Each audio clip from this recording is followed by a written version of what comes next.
Yo, what up? What's poppin'? Back at it again with another video for y'all. And I just wanted to chat with y'all. This is another hip hop related video. And I know I've done a lot of videos about this legendary artist and the label. I just got a question for y'all because the artist the artist that used to be signed to this label, because they even came out with a project called The Rio, and all the artists that were signed to the label, Obi Trice, Stat Quo, Cassius, Bobby Creekwater, 50 Cent, they're no longer signed to Shady anymore. But 50 Cent, he had stayed signed to Shady like a little bit longer than Obi Trice, Stat Quo, Cassius, and Bobby Creekwater did. And just like with West Side Gun and Conway the Machine, they didn't stay signed to Shady very long. And just like with Slaughterhouse, they ended up not working out as a group. And Yellow Wolf, he's not signed to Shady anymore, but Yellow Wolf, there was no issue with Shady Records. Yellow Wolf just like his deal was up.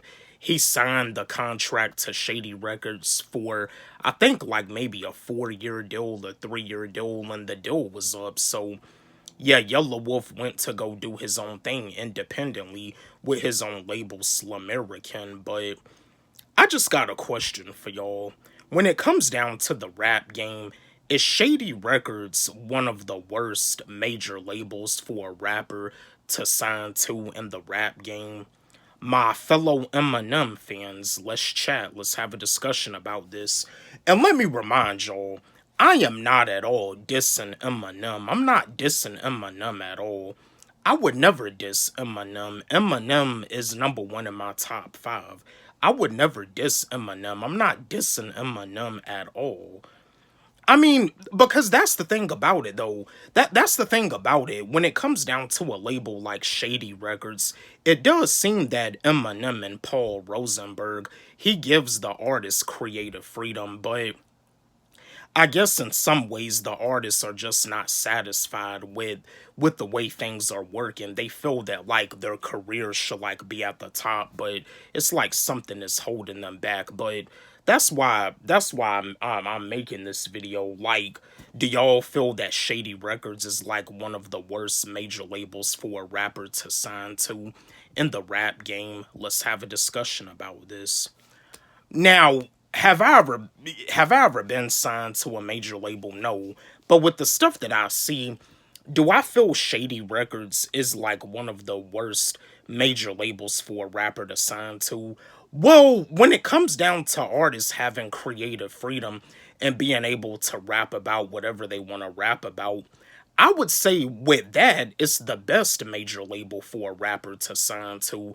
But if a rapper career is not like where it's supposed to be, where when they first got signed to Shady, they was like at the top, but it's like later on, it's like they kind of, it kind of seems like their career is starting to fade away. I feel like with that right there, like if they feel that like their career should have been at the top and then they're thinking about leaving Shady Records, I feel like with that right there, it kind of seems like in some ways Shady Records may not always be the best label for a rapper to sign to, because like I was saying, West Side Gun and Conway the Machine, they didn't stay signed to Shady Records long. They won't sign to Shady Records that long.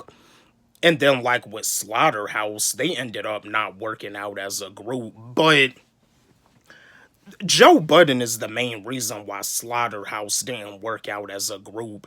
And Joe Budden, he was like the only member out of the rap group that wanted to leave Shady Records and wanted to go sign to another label. But you see, Royce da 5'9", Joel Ortiz, and King Cricket, they wanted to stay signed to Shady. And that's the thing. Lupe Fiasco wanted to be the replacement for Joe Budden and Slaughterhouse, but Royce da 5'9" was saying that if Lupe Fiasco was to jump in, it'll just be another group. But I honestly feel Lupe Fiasco would have been a great replacement for Joe Budden, and I feel like it would have been pretty cool if Eminem signed Lupe Fiasco to Shady Records as a group member of Slaughterhouse. But yeah, I feel like at the same time that Shady Records is the best major label for a rapper to sign to because of the fact that rappers, when artists sign to Shady, Eminem and Paul Rosenberg, they give them creative freedom.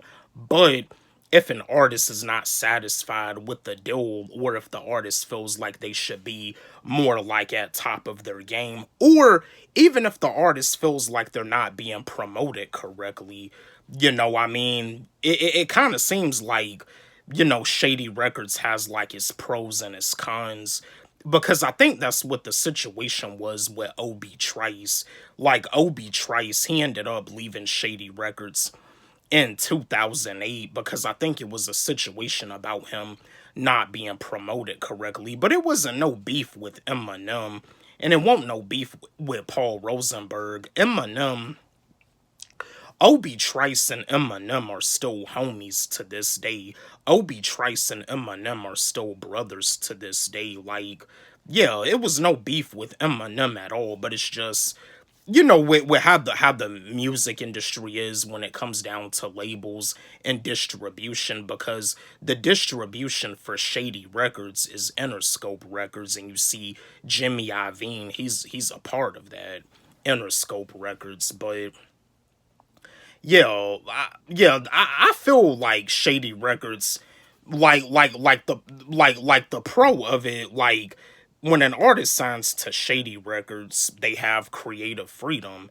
That's why I feel that Shady Records is one of the best labels for a rapper to sign to, because of the fact that if they sign to Shady, they're gonna have creative freedom. But then it's like at the same time, it has like its cons, because maybe the artists may feel that they're not being like promoted correctly, or they may be trying to get like a Eminem feature, and they may wonder why Eminem probably didn't put them on their album, because I'm pretty sure there was probably some people wondering why West Side Gun and Conway the Machine won't featured on Eminem's Revival album. There were probably some people wondering why West Side Gun and Conway the Machine won't featured on Eminem's Kamikaze album. So yeah, my fellow Eminem fans, let's chat. And again, I'm not dissing Eminem at all. Eminem, yeah, Shady Records is his label. Eminem and Paul Rosenberg are the founders of Shady Records, but there's more to it though. There's a bunch of people that work at a label, whether it's a major label or whether it's an indie label, because that's the thing. Eminem is an artist. Eminem is an artist. Like, what I mean, yeah, but yeah, I just wanted to share this video with y'all.